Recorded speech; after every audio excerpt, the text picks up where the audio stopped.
Susan Banahasky, thank you for welcoming us to Central Lawrenceville. You have a beautiful neighborhood Oh, here. yes, and such a pleasure to meet you as well. Thank you. Tell me about some of the groovy things that are going on in Central Lawrenceville. Well, Central Lawrenceville, I've just celebrated my 17th year here in Lawrenceville. Congratulations. Yes, and I watched it grow from when I first moved in to all the things that we have now. And now, currently, so many new restaurants.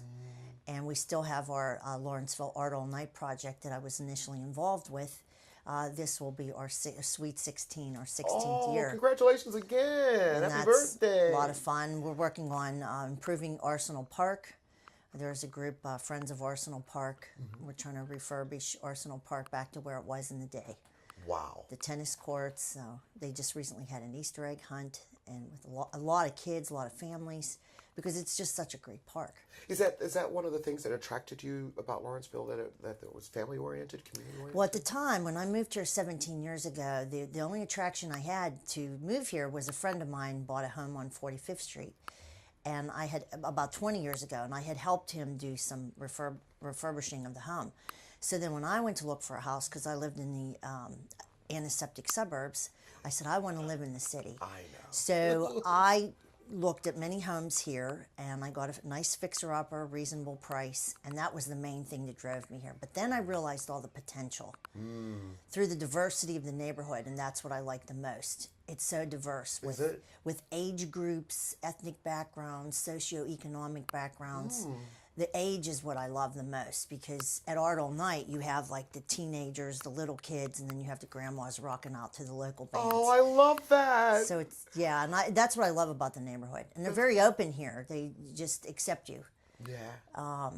So you know your neighbors. Oh, yeah, absolutely. Wonderful. And then when I lived in the suburbs, I don't think I knew anybody because they just didn't talk. Isn't that weird? They didn't come out of their house. They didn't talk. They didn't say, hey, come over. Or come to your house with like a bowl of meatballs like my neighbor did. I said, what is this? I lived here for like a month. And she said, well, you're working in the backyard. It looks like you might be hungry. And it's this big bowl of nice, good Italian meatballs. Oh, you gave me goose pimples. That's beautiful. Yeah, it was really sweet. Well, she's like a mother to me now.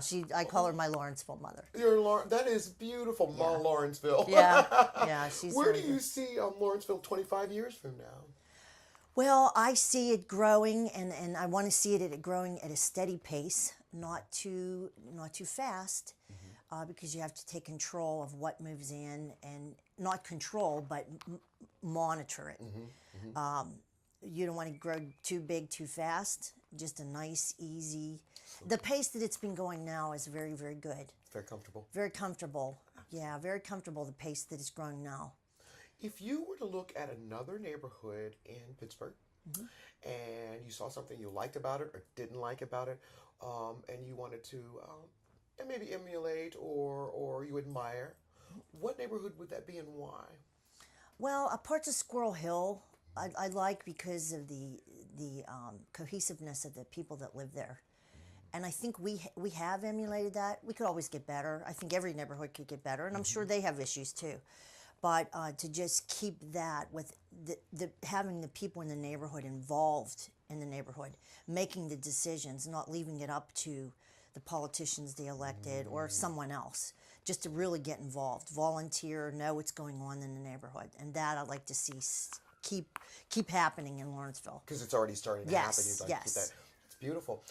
Tell me about some of your local heroes, the sung heroes and the unsung heroes. Because your neighbor Ma Lawrenceville is an unsung hero. Yeah, one of the major heroes of the neighborhood. Unfortunately, he passed away. He was a very good friend of mine. Was Jay Bernard.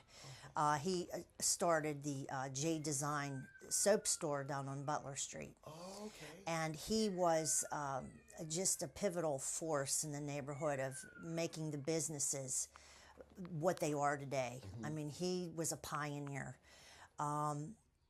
Mary Coleman, who owns the 43rd Street Gallery, she's been here a long time, and I know she's worked very, very hard to make the neighborhood, make people want to come here. And of course, she's right now the only art gallery. We did have two at one time, but she has hung in there through good times and bad. That's beautiful. So she is also a hero of mine too. And I think heroes are also people who buy these old houses and want to fix them up. Absolutely. Because that's and hard unsung work. They are. That is hard work. That's and it's a very commitment hard because work. you're talking about a lifelong commitment. Yes. And I was fortunate that I had a mother and father that helped me because I refurbished the house myself. But a lot of the people that are younger with families and move in, they are the unsung heroes because that's hard. Oh, it's very you're difficult. raising a whole nother child. It just happens to be a yes. building. Yes, yes, Well, yes. how old is Central Lawrenceville? It just seems so.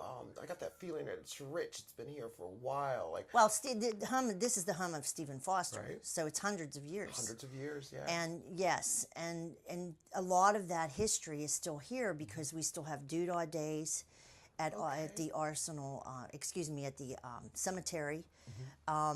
Every year around 4th of July, they have a doodah days to celebrate the life of Stephen Foster, and they have the reenactors come in and Civil War singers, and it's really wonderful. So we still celebrate their tradition, and this will be, I believe, the 150th anniversary of the Arsenal explosion. Oh wow! So you have some that's coming up. serious, solid history. Oh, here. absolutely. I love it. Absolutely. I love it.